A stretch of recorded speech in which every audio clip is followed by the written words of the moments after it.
որ լաբորատորիաներն էլ, եթե դեռ չեն ստացել, ապա առաջիկայում կստանան եւ լավ կօգտագործեն։ Շնորհակալություն։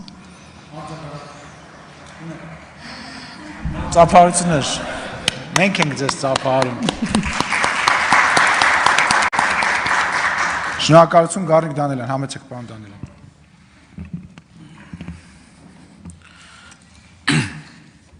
Տիկին նախարար, շատ գեղեցիկ ներկայացրեցիք, ես էլ ուրախացա, բայց իրականությունը մի փոքր այլ է, էլի, որ վառ գույներով ներկայացնում եք բան։ Ես կուզեի օրինակ ասեիք Ագրարային համալսարանը քանի ուսանող է տվել մեր երկրին, այդ հայտարարակ պատկերը որ կա, որ մասնագետներ չունենք, գյուղատնտեսներ չունենք, անասնաբուժներ չունենք, անասնաբույժ ժամանակը չի երիք էլի թվում է ամեն ինչը։ Ու նայում ես դիմող էլ չկա, հետաքրություն էլ չկա։ Ուզում եմ դրա մասին մի երկու բառ խոսեք, ասեք, քանի որ ես կոնկրետ հանձնաժողով եմ ներկայացնում ու մարզերից էլ այդ խնդիրները գալիս է ու ամեն անգամ ես հարցը ասում ենք, պատասխանները չենք ստանում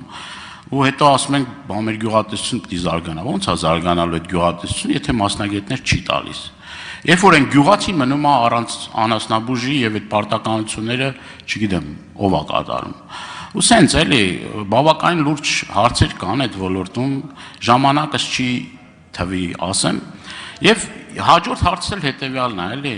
Այս երեխաները ուրախացան, որ նոր սանհանգույց են ունենալու, ծափահարեցին էլ։ Բայց բավականին լուրջ խնդիրներ կան, որ այդ 300 դպրոցից բացի այդ որ ընդգրկված է այդ նոր որ պիտի կառուցվի բան, այդ խնդիրները դպրոցների շատ արագ եւ օպերատիվ լուծման կարիք ունի։ Ես կուզեմ դուք ոչ միայն ընդդիմադիր падգամավորների հարցերին տենց շուտ արձագանքեք, ասեք, որ տեսեք գնացին, տեսան, խնդիրը բարձրացին, մի քիչ այդ ընդդիմադիրներն էլ որ հարցեր են բարձրացնում, խնդրում եմ այդ հարցերին էլ էլի տենց օպերատիվ եւ նաեւ հետեւողական արձագանքեք։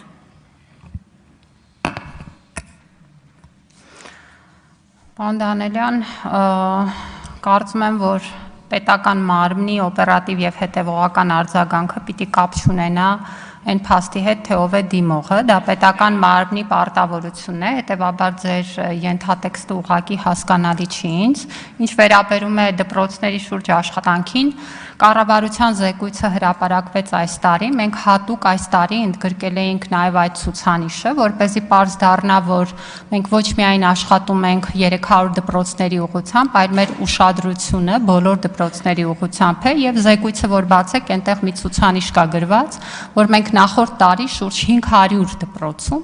800 միլիոն դրամի չափով աշխատանքներ են կարել եւ սա ցույց է տալիս, մենք ունենք 1400 դպրոց։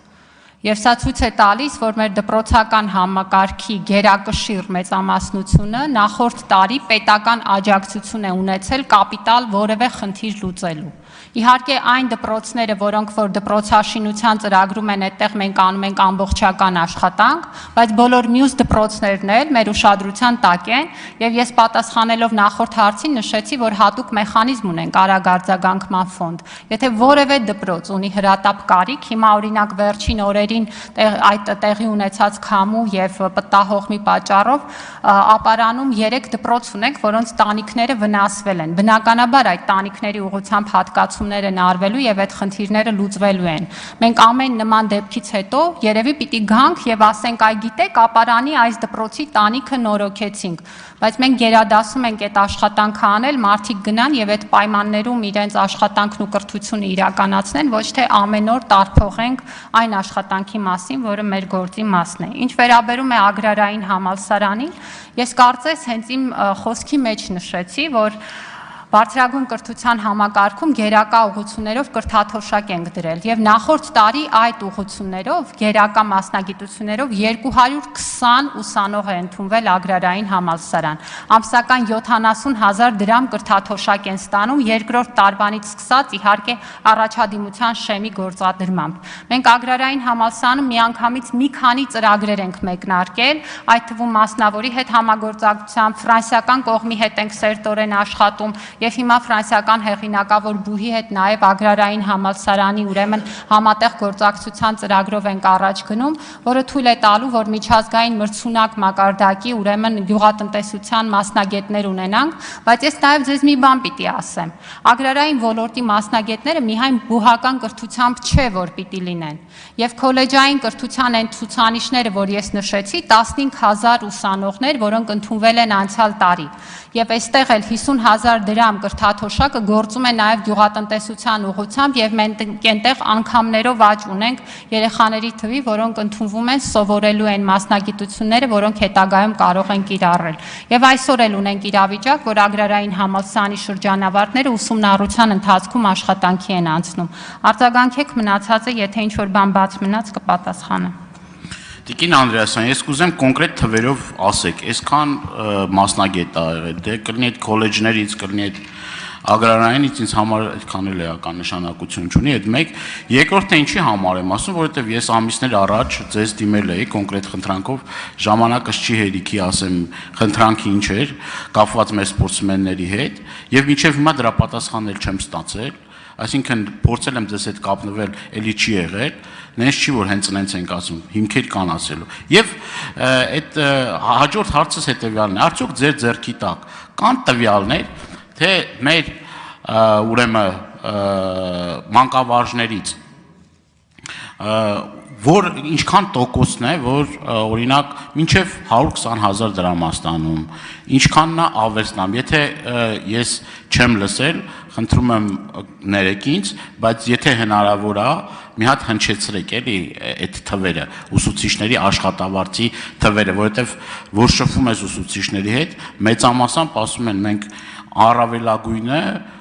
80-90,000 դրամից մինչև 140,000 դրամ ենք ստանում։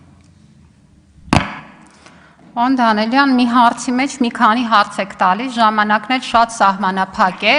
դրան արձագանքելու, բայց եկեք ես ուսուցիչների մասով սկսեմ եւ հետո ձեր մյուս հարցերին գամ։ Ուրեմն ուսուցիչը կարող է այդքան աշխատավարձ ստանալ, այո։ Կարող է այդքան աշխատավարձ ստանալ, եթե լրիվ դրույքով չի աշխատում, եթե որոշել է չգնալ կամավոր ատեստավորման եւ չօգտվել պետության ընձեռած բազմաթիվ հնարավորություններից։ Եվ հետեւաբար մենք ստեղծել ենք մի համակարգ, որտեղ յուրաքանչյուր ուսուցիչ ինքն է որոշում իր վարձատրության չափը,